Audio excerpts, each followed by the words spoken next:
Thank you, first of all, to Vice President Harris. Thanks for putting your trust in me and for inviting me to be part of this incredible campaign.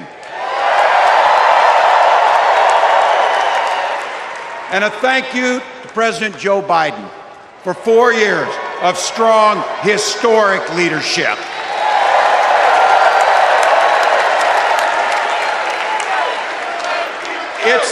It's the honor of my life to accept your nomination for Vice President of the United States.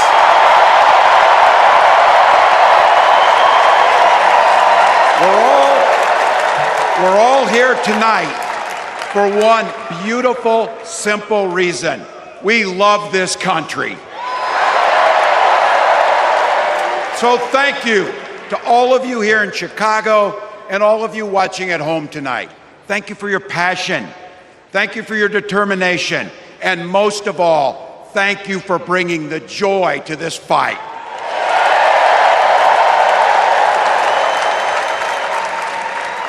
Now, I grew up in Butte, Nebraska, a town of 400 people. I had 24 kids in my high school class, and none of them went to Yale.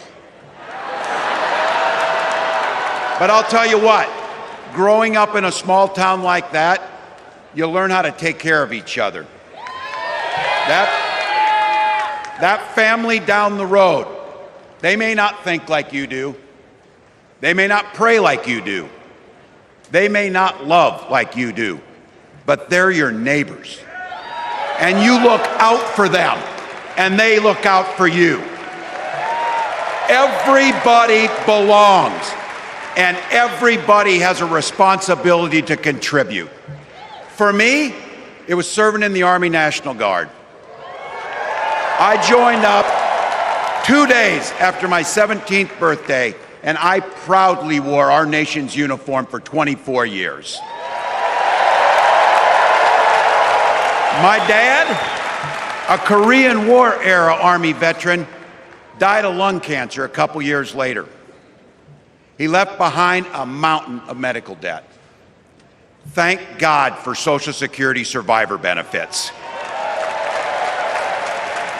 And thank God for the GI Bill that allowed my dad and me to go to college, and millions of other Americans. Eventually, like the rest of my family, I fell in love with teaching. Three out of 4 of us married teachers. I wound up teaching social studies and coaching football at Mankato West High School. Go Scarlets! We ran a 44 defense. We played through to the whistle on every single play, and we even won a state championship. Never closed the yearbook, people. But it was those players and my students who inspired me to run for Congress. They saw in me what I had hoped to instill in them, a commitment to the common good, an understanding that we're all in this together, and the belief that a single person can make a real difference for their neighbors. So there I was, a 40-something high school teacher with little kids, 0 political experience, and no money, running in a deep red district. But you know what? Never underestimate a public school teacher. Never.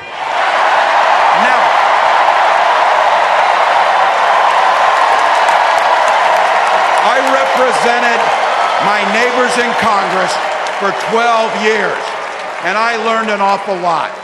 I learned how to work across the aisle on issues like growing the rural economies and taking care of veterans. And I learned how to compromise without compromising my values. Then I came back to serve as governor, and we got right to work making a difference in our neighbors' lives. We cut taxes for the middle class. We passed paid family and medical leave. We invested in fighting crime and affordable housing. We cut the cost of prescription drugs and helped people escape the kind of medical debt that nearly sank my family. And we made sure that every kid in our state gets breakfast and lunch every day. So while other states were banning books from their schools, we were banishing hunger from ours.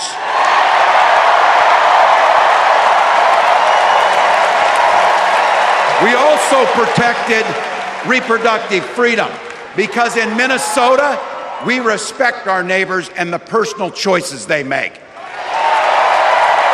And even if we wouldn't make those same choices for ourselves, we've got a golden rule. Mind your own damn business.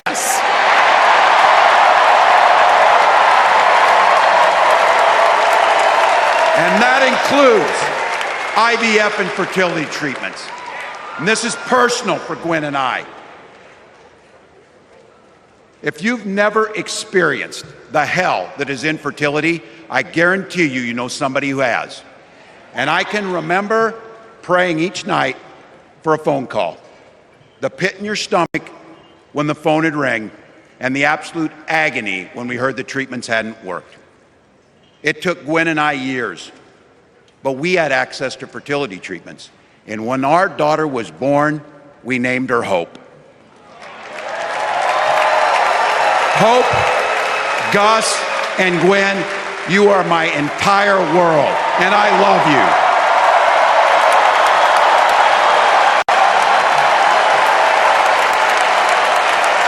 I'm letting you in on how we started a family because this is a big part about what this election is about. Freedom. When Republicans use the word freedom, they mean that the government should be free to invade your doctor's office. Corporations free to pollute your air and water. And banks free to take advantage of customers. But when we Democrats talk about freedom, we mean the freedom to make a better life for yourself and the people that you love.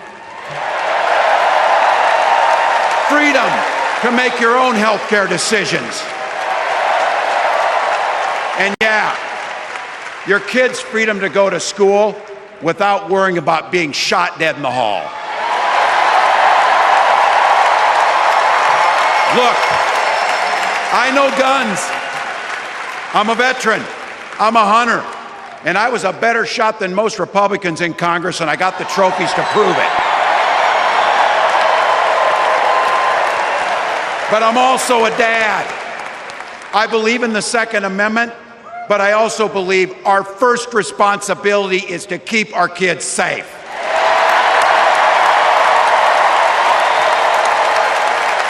That's what this is all about. The responsibility we have to our kids, to each other, and to the future that we're building together, in which everyone is free to build the kind of life they want. But not everyone has that same sense of responsibility. Some folks just don't understand what it takes to be a good neighbor. Take Donald Trump and J.D. Vance. Their Project 2025 will make things much, much harder for people who are just trying to live their lives. They spent a lot of time pretending they know nothing about this. But look, I coached high school football long enough to know, and trust me on this, when somebody takes the time to draw up a playbook, they're going to use it.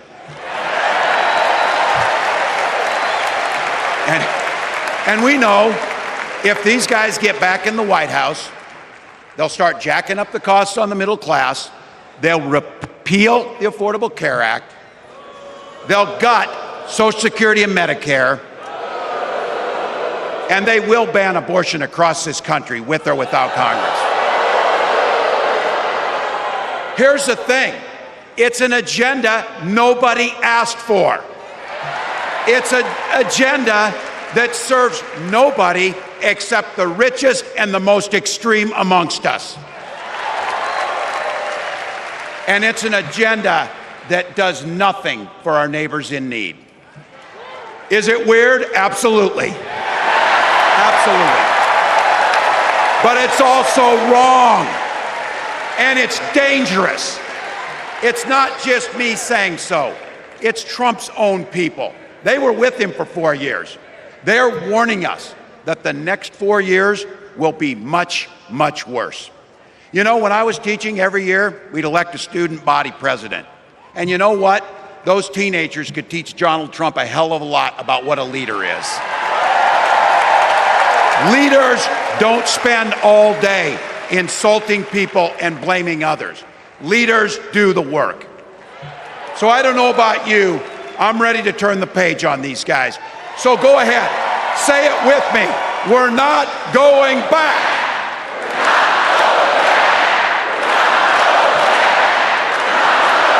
We've got something better to offer the American people.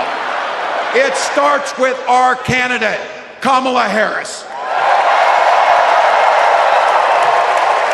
From her first day as a prosecutor, as a district attorney, as an attorney general, as a United States senator, and then our vice president, she's fought on the side of the American people.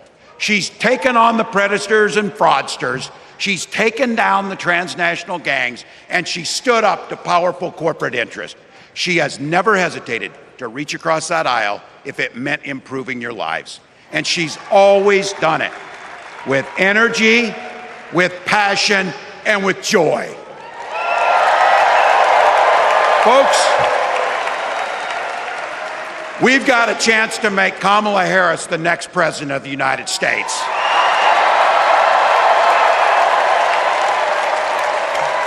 But I think we owe it to the American people to tell them exactly what she'd do as president before we ask them for their votes.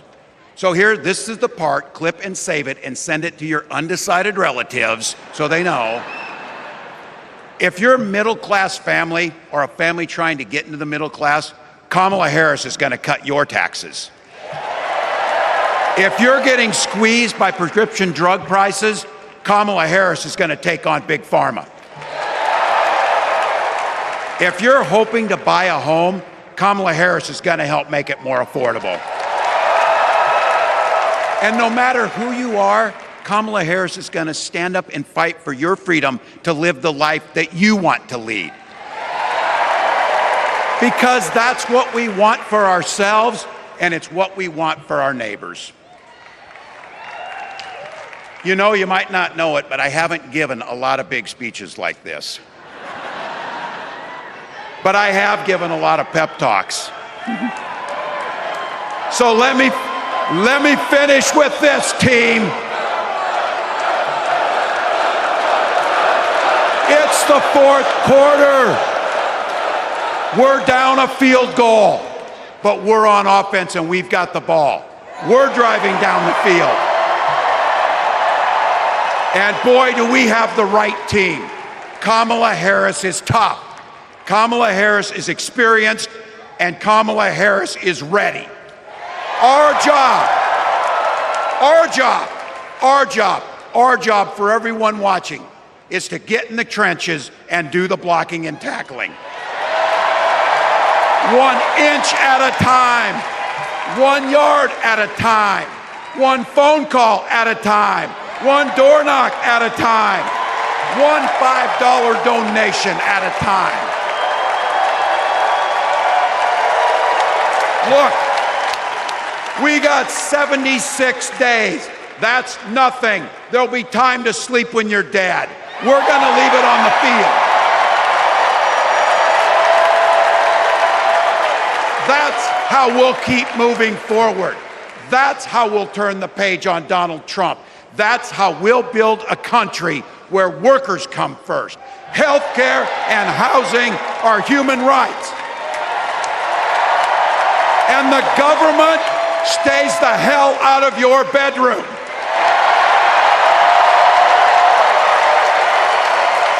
That's how we make America a place where no child is left hungry, where no community is left behind, where nobody gets told they don't belong.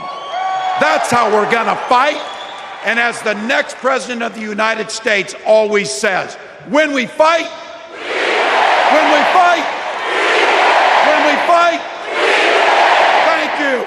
God bless. Hi, I'm Monty Torres with Fox 26 News on YouTube. Thank you for checking out our YouTube channel, where we have loads of great content for you to choose from.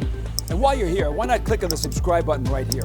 That way you can stay in touch with all the latest breaking news, everything news related within the Central Valley. And thank you for watching.